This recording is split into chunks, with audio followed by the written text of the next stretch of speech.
some BS, but we good. Hey, how y'all doing today? How y'all doing? I'm in Flint, Michigan right now. And I got my friend up in Detroit, Marcel. How you doing? I'm good. How are you, Rich? I'm good. Taking a break, resting. I'm uh I'm just getting back into it. I got my feet wet Wednesday, and today is my first day really moving.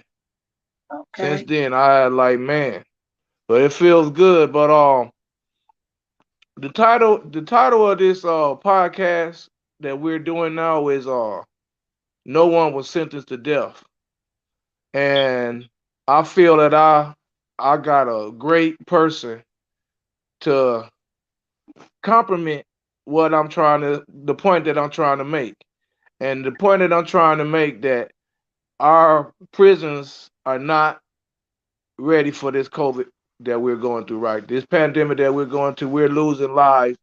And from the conversation that I had, far as the proficient, like one good way for sure that I know would provide prevention is that they open up the single cells, and when it is contracted, that person is put into a single cell facility until they can come back into a normal prison setting. Um, that ideal costs too much. That's the answer. That's the bottom line. At the end of the day, that's the bottom line. Is that would be too expensive. Profit over lives. Now, my guest today has served 27 years. Am I right? No, 34. 34 years. 34 years. She has insight because of those 34 years. And since she has been serving those years, she is a very positive person in the city of Detroit. And she's a stand up person for prison rights. She's a hardcore prison reformer. Now, before let me say something about her on that end. It's a lot of different people fighting a lot of different injustices that's being handed to our loved ones in these facilities. It's a lot of sad stories. It's a lot of different pleas. This person is not one of those ones that's issue, that's y'all. I'm on this. That's not one of that. She like her mission and whatever somebody else is trying to do, far as bringing some correcting some of these many years of mistakes in these facilities. She's with it, and she got some upcoming rallies. Am I right? Yes. Yep. So the floor is yours. Thank you. My name is Michelle Pearson. And like Richard said, I did serve 34 years. I actually was the first 17-year-old female to be sentenced to life without parole. So I'm blessed. I am a community activist. I am just a go-getter. I believe in fighting, and you stated that the main reason they won't get single cell rooms is too expensive. It costs more to house them with four in a room, three in a room, six in a room, eight and 10, which is what they're doing. They're actually taking mental health rooms, closets that were meant for mops and mop buckets and brooms, and they're turning them into rooms, cells.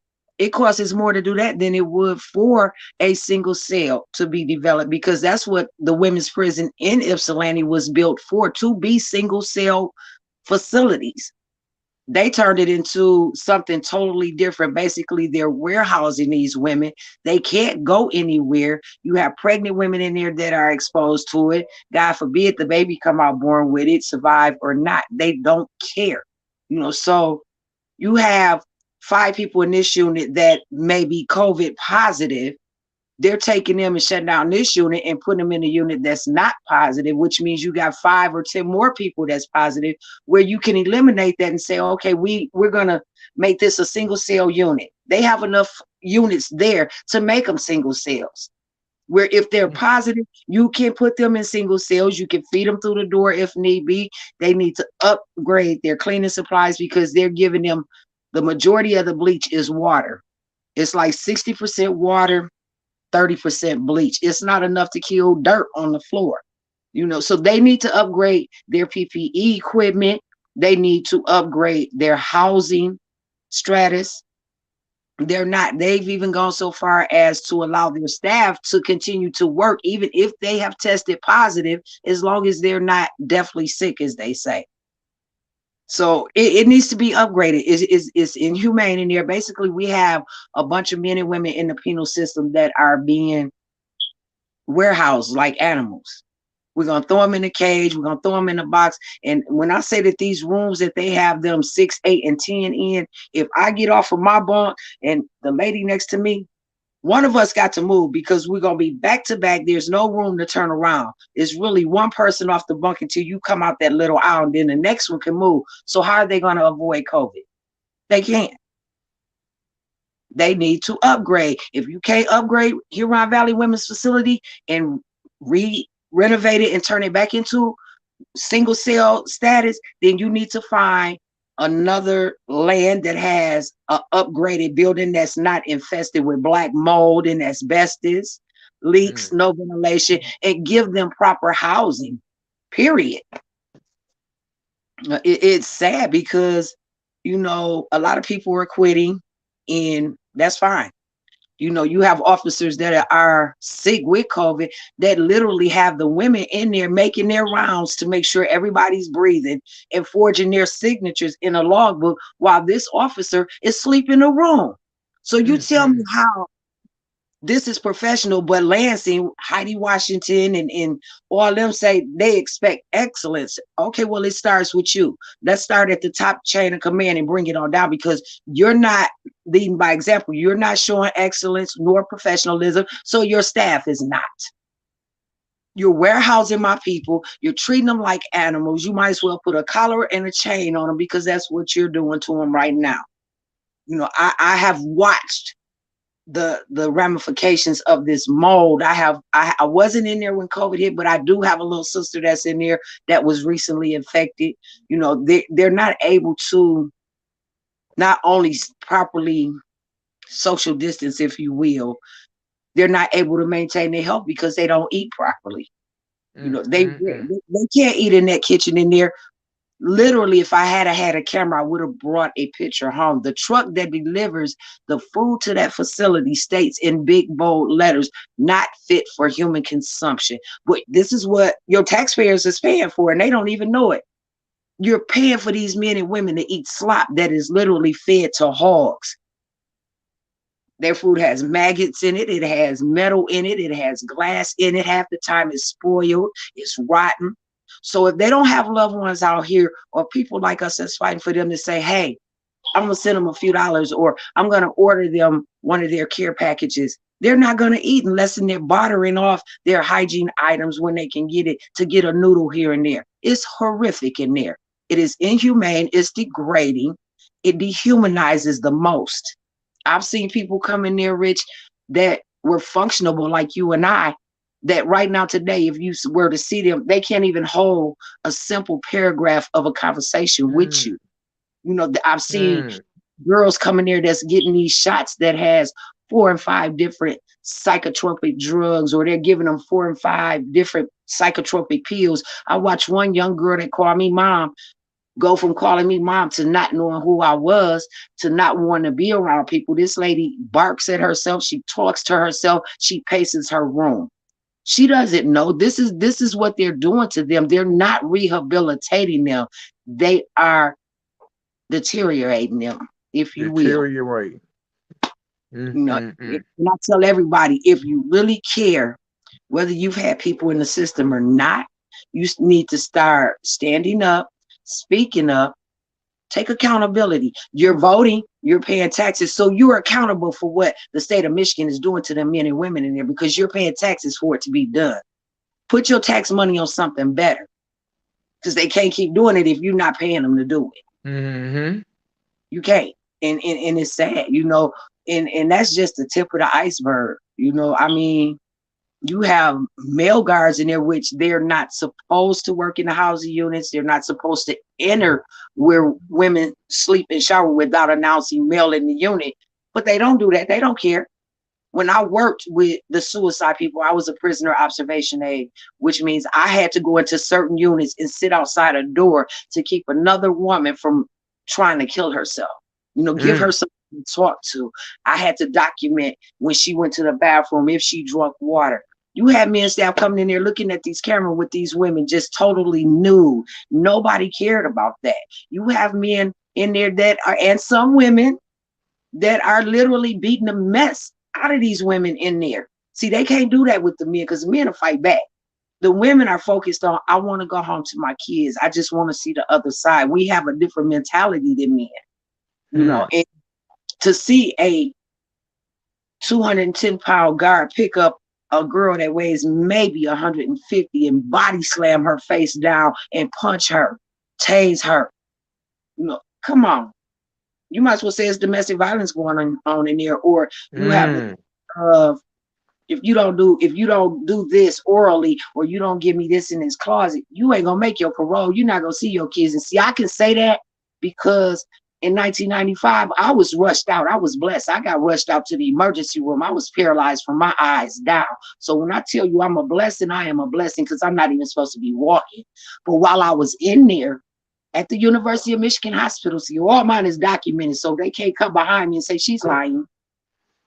I was up walking one day when their so-called upstanding officer decided to hold me down and rape me. I now have a soon-to-be 24-year-old son. That is phenomenal.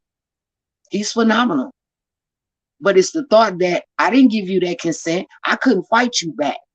But you have some that can, but if they do, what's the repercussions and the ramifications of it?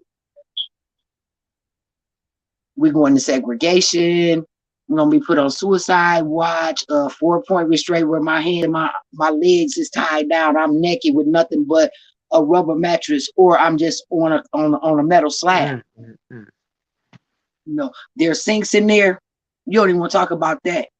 The sink is connected to the toilet. If they decide they want to drink water in segregation, they're drinking toilet water. So this is what our taxpayers is paying all this money for. This is what you're getting tax refunds on.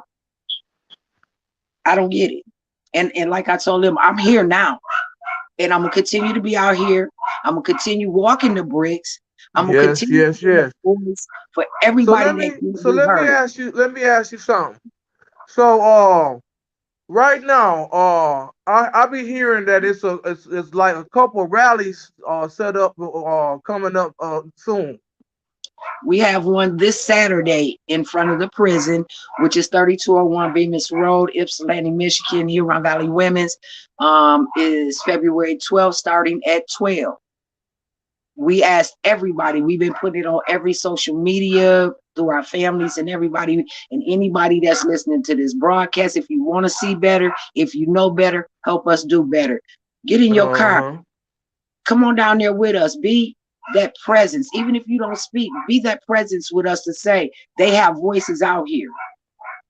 Yes, they suffered retaliation behind our last one. Officers were mean, taking their privileges, locking them down. But see, we need them to know that we know what y'all doing. And eventually it's going to stop. And we're trying to put into motion after this one. We want to put together a rally and take it to Heidi Washington and Governor Whitmore's house. Because see, them top dogs right there, y'all women, protect the women. Heidi Washington, I lost any respect I have for her. See, at one time she was our warden. And she, I'm going to get the women what they need. Oh, this is nasty. Now that you're in Lansing as the director over all the prisons, you're telling the media and your community that there's no problems in the women prison. It's not overcrowded, lady. You got almost 2,300 women in here in a prison that was built for what, 1,200? If that. Because that's where I started my time at. We were single bunk then. Now you Mm. got 2-man cells, 4-man cells, 6 in a cell, 8 in a cell. The highest I've seen was 12 women in one cell. Yeah. But this is our director, a woman that if you stripped her of everything she got, I guarantee you, I put every dollar I have, she would not survive 24 hours in that prison at all. Her or Whitmore, they wouldn't survive. They wouldn't know how to function. They wouldn't dare eat what they're allowing them women to eat. It's a serious adjustment. It's a serious change. You're so right. You're so right. Yeah. Man, But the I'm change has to just be made starting here, Rich. It has to come from the community. We have to be the ones to stand up, fight, and make a change because they don't care. Their kids is at home. Their kids driving cars. Their kids going to college. Their kids living in luxury. But the mothers and them grandmothers in there, they not seeing their kids. They not seeing their great grandkids. They losing people. We just sent a bunch of cars in there to one lady that probably could have avoided her death had they gave her proper medical treatment. Now she's dying. She's been locked up since 78, I want to say. And she's on any day now. We expecting to hear that Ms. Dunlap has passed away from stage 4 cancer when y'all could have took her and got her mammograms and stuff. They don't care. you're so right. Man, very informative, very shocking, very. But I already was an enlightening. This is a beautiful way, and it's very. It's definitely a reason to stand for something. And I really admire you. God put us in paths together. Um, far as this June the 15th thing, that's gonna be a real big event. And I plan on we gonna end up doing that this one with you this week. What you Okay. said this Saturday, right? Yep. On February 12th, it starts at 12 o'clock. It's in Ypsilanti, 3201 And then Bemis y'all Road. then that Whitmer one to where we supposed to be marching from the Capitol to Whitmer House. That's a long. I'm gonna tell y'all something. That's a long march. I'll be driving. But I'll be participating. I'll be driving. And on the 15th, while we gonna do it, we gonna get there and I want we gonna establish. I'm gonna have that established by next week. Y'all gotta forgive me. Ever since Wednesday, I've been shut down. This today is my first day moving, so I meant to have a PO box set up to where everybody could send a letter when we meet up there June the 15th because I'm one of them people that I like to assemble people, but I also like involvement of the ones that couldn't come to the assembly. Um, I feel that every voice should be heard, and this is one way that I can allow people not to attend, but also to get their voice. Because the main thing of it is being heard, letting them know we're tired. Y'all ain't right. That's just the bottom line is they not right. It's Let me say what this to you, Rich. hmm, I admire what you're doing and you have much respect for airing this broadcast. But let me say this. I know in the midst of you doing what's right and trying to help those that are behind bars, you're gonna have naysayers. But let me say this to the naysayers, please.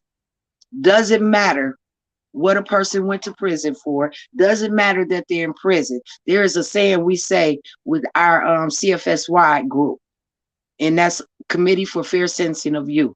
No child is born bad. So I'm gonna reverse that and say no human is born bad. They make bad decisions.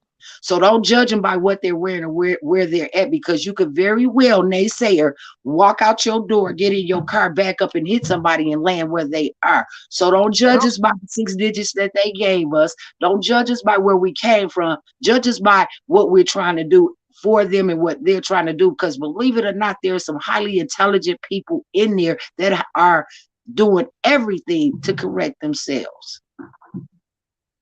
There's a lot of people deserving to be on this side of the fence instead of that side. And there's a whole lot of other reasons why they need to be on this side of the fence instead of that side of the fence. But we can go all day. That's why I said we got too many different people with different issues about the same system. And it's time that all at once, if it's 1,000 of us got a problem with A, 2 got a problem with B, then it's 1,002 saying A, B, whatever. Speak up. And then no one was sentenced to death anyway. And that's when you talk about me not wanting to look on Facebook, RIP, RIP, RIP, RIP, RIP, RIP. Is there any more letters in the alphabet? You know? When it comes to like I said, I just instantly seen the protocols. Now, let me tell y'all about my experience of learning about COVID. And it may be off limits, but it all ties in together because the end result is the example of COVID is killing.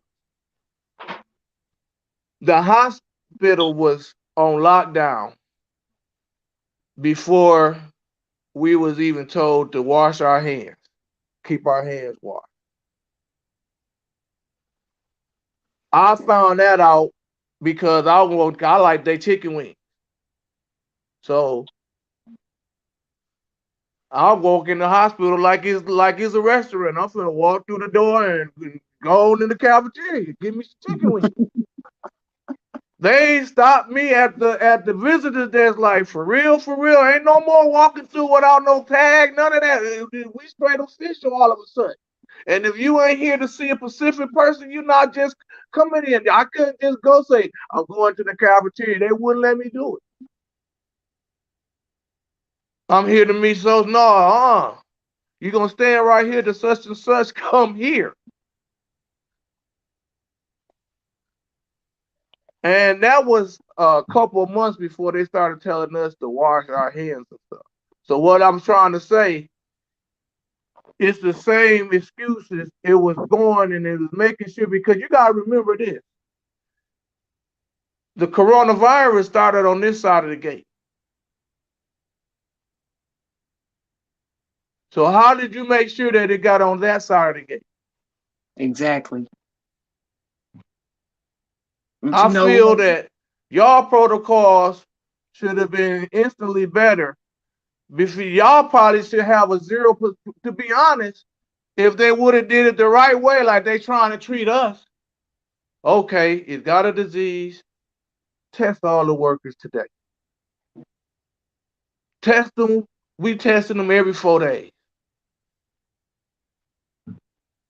But no, they want to make action after action has started. Am I right? Yeah, yeah. And that's the same thing. Last episode, the last count was 800 women putting the hospital on lockdown. And then I also remember, just from on this side of the gate, man, I ain't never felt this bad before. Man, I ain't never been this sick. I'm like, golly. And we wasn't being told to wash our hands and none of that thing. Premeditated murder. All across the board, premeditated murder. It is. Yes. They tell us it's wrong to murder. You give us life sentences and numbers that if we die and come back, we still got to do. But you're legally killing people. You're legally killing them. So why aren't y'all in prison? Because y'all commit murder every day that an inmate is every day. Every day. Every day. With no hesitation. The last count in the women's ritual was 800 people had tested positive, and 800. This time it came through the food service area. 800. 800. They said it's bad in there. It is. I get calls every day, and it brings tears to my eyes, but I have to stay strong for them, and it's sad because it's like they don't have the things they need to keep their immune system up. They don't have the sanitizer sitting around for them. I'm sure they have it in the staff office for the officers, but not for the women. They're supposed to have sanitizer stations up for them women. They are supposed to have wet wipes. They are supposed to have bleach bottles disinfected that will literally kill germs in there. They don't give them that. Everything is basically water. And I know because I used to clean their floors, and I could take a bleach bottle and try and get a coffee stain up, and that coffee stain would not move. And I just look at it like, wow. But this is what you want me to kill COVID with. Water down to the water down to the water down to the water down. You might as well just give them a bottle of all water, hot water. That's it. That's it. A drop of water and a prayer, huh? Yeah. Yeah. So and then another thing of it is we can't help import any bleach or anything like that, can we? Nope. But here's the thing. They have what's called the Inmates Benefit Fund, IBF. Uh-huh. It has money. However, because the warden in the facility is over, they dictate what they can and cannot utilize this inmates benefit fund, because we try to have fundraisers to raise more money so that we can get all the things that women need.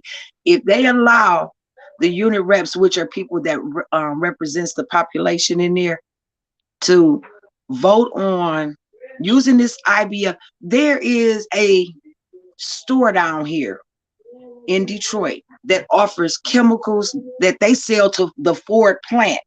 They could have that check drawn up, order all the stuff they need, and they're not expensive from this supply store, and get it in there to them women, and they're good. I mean, these is top of the notch chemicals that's being sold at this supply store, because I just bought some for my godmother's house to sterilize her house from where her basement flooded.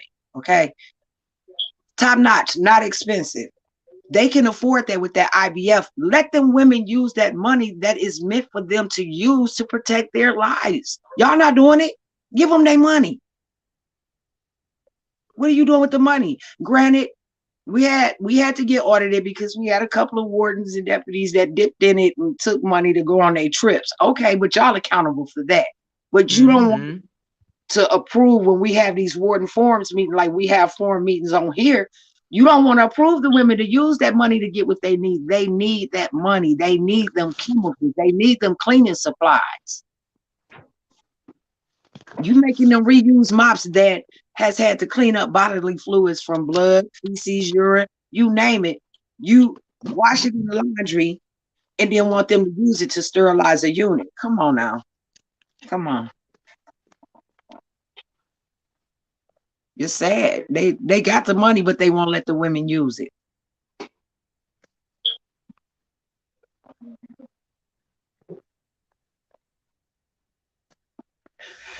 And I know a lot of people are probably wondering what gives me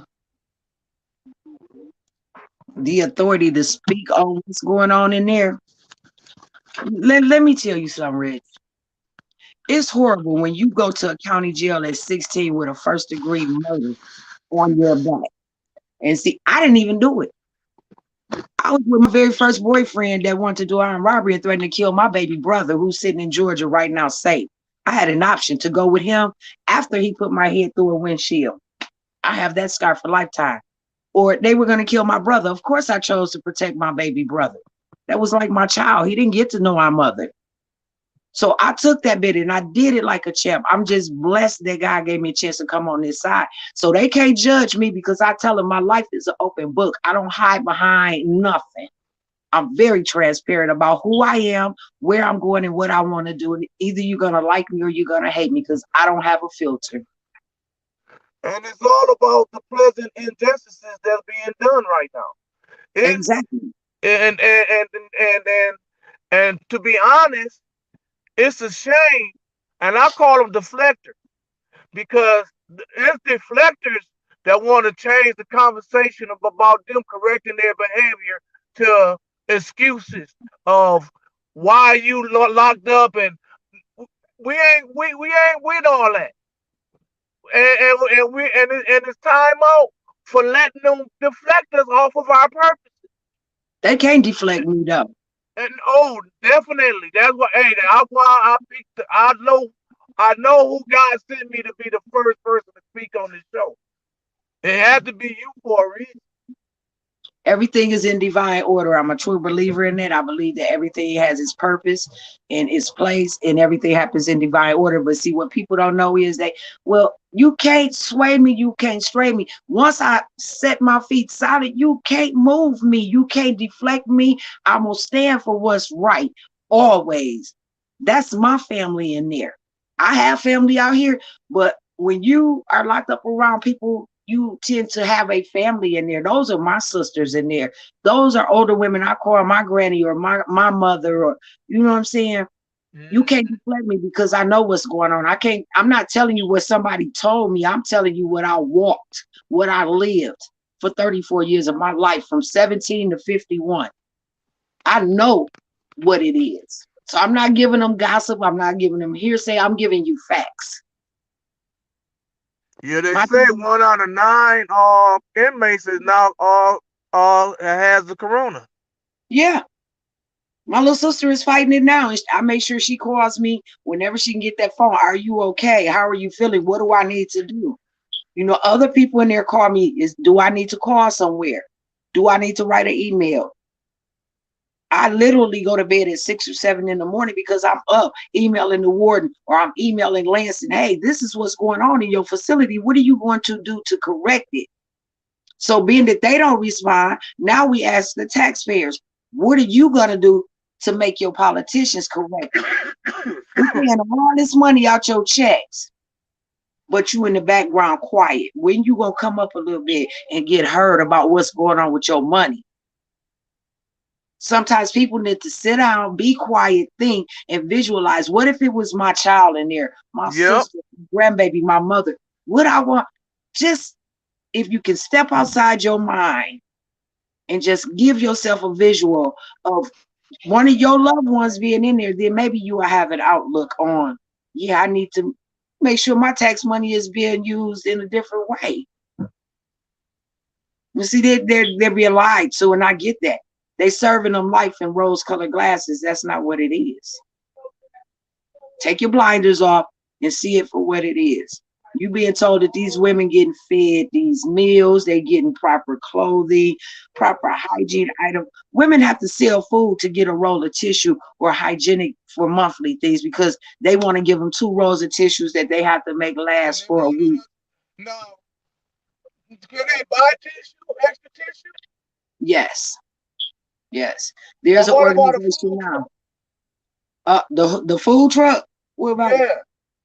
That food truck that come in there bring them slot. The two What? safest, the two safest meals I know that they can eat when it's not spoiled is the chicken and the hamburger. Everybody goes for chicken and hamburger because Man, they you ain't can't, got no man. let Man, me we tell you, got I got homeboys that pull up and gonna open the rack and pull up and start a rack and be serving food. Real good, fresh butter. What you mean? The food truck is serving bad. How they making money off of that? That ain't fair. let me tell you something. They don't have that. They eat what's in their kitchen or they people send it to them. Okay, they won't even let them do fundraisers. We used to be able to where Man, I need we could sell buy Avon or have fast food delivered in and do things. They don't give them anything to do, nothing other than fight each other. They've gotten so out cold with these women, Rich. What y'all don't know is they put it under pain management and mental health. Anybody know what Suboxone strips are? This is what they're legally giving them women in there for pain to keep them quiet about I'm not getting treated. So you're giving them an addiction legally. mm, Yeah. mental, mental. Mm. Yeah. They're giving these women Suboxone strips. Oh, it'll stop your pain. And well, I have really bad backache. Well, we're gonna prescribe you Suboxone strips. Oh, I get the call about all that. But see, what y'all don't know is one of my biggest fights is I want Inspector Hardwick and her sidekick, Inspector Howard.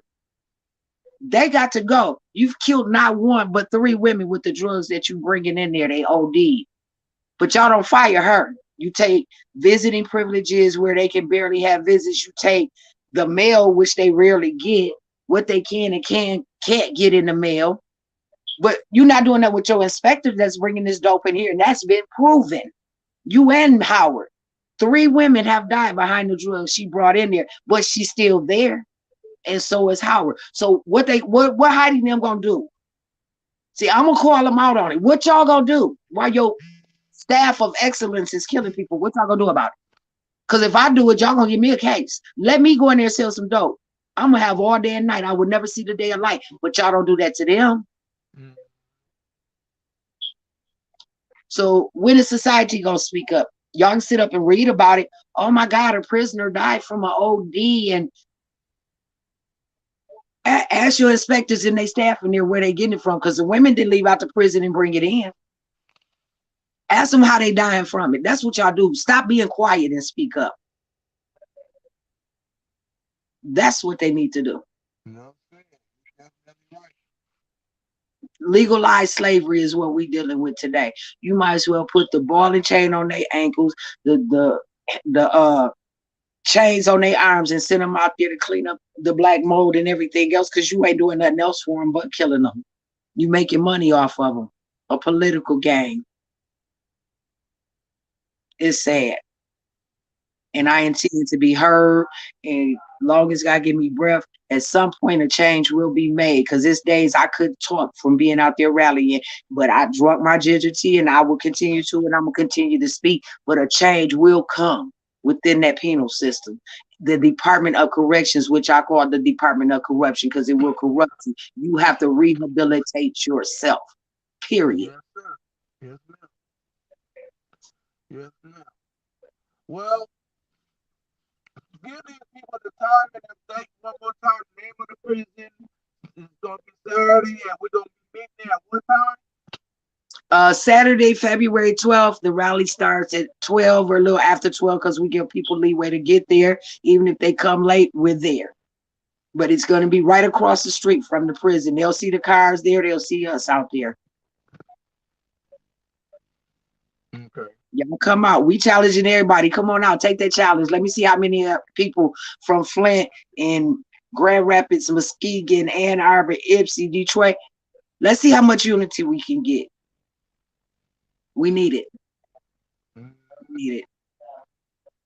And we're not gonna stop on the 12th. We're gonna keep moving forward. We're gonna keep moving. Yeah, we just gotta keep building momentum and keep moving. We're not gonna stop after June the 15th. We ain't gonna stop moving till they close it down, clean it up. We shouldn't continue until we don't have to continue. Yeah. And we told them either close it down or clean it up. And when we say clean it up, we mean start with the warden on down to your staff, clean it up and clean it out. Yeah. But you're gonna give them what they don't have any voices or anything. Yeah.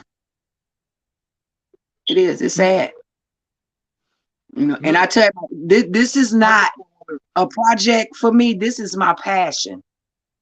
This is very passionate to me, and not just because I did time, but because I am a woman and I understand it. I am a citizen now, you know, but I understand what it is to be mistreated. Nobody deserves it, period. No matter whether they're on that side or this side, they don't deserve it. Thank you. And then we don't deserve. I have witnessed mothers, the uncomfortability that they're living. They are not sure whether their child is coming or going right now. They are worried. Yeah. They are worried. So it ain't even just about, it's about that.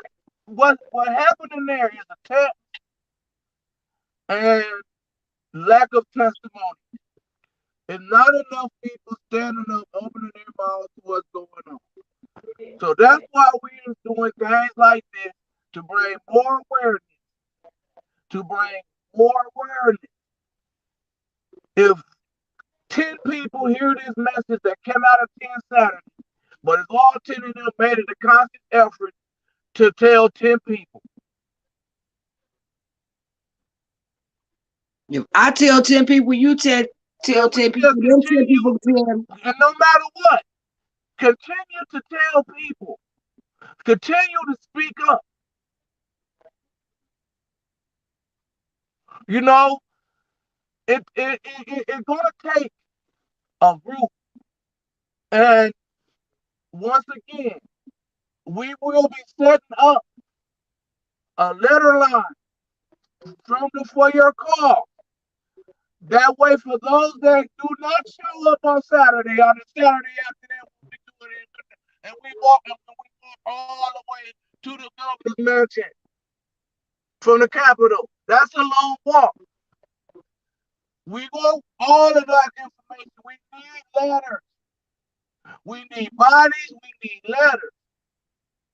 Yes, yes. Speak up. We need, and listen, we don't have to be specific in our lettering because we want them to provide proper PPE and sanitation supplies in these prisons. No long language, be no straight to the point. PPE sanitation supplies. OSHA checks. OSHA checklist. We we demand that you have us living according to OSHA rules. And if that means opening up those single cells, that means opening up those single cells. But right now you are not. I hope y'all ain't going by those rules. Because if y'all is, it's way different protocols than what we got to go through. Way different. Yeah. Is Mickey, Mickey, you gone? Mickey ain't even quiet. Mickey, you there? Your thing breaking up. Your thing breaking up, Richie. Probably couldn't hear you. All right.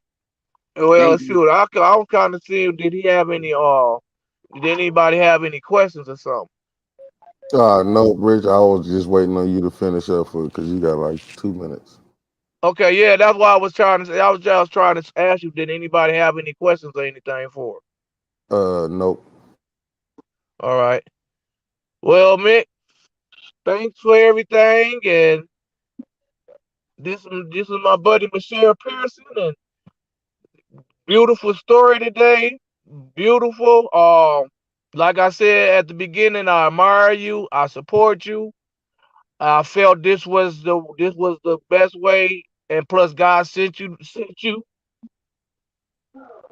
This was the best way to get this thing started off.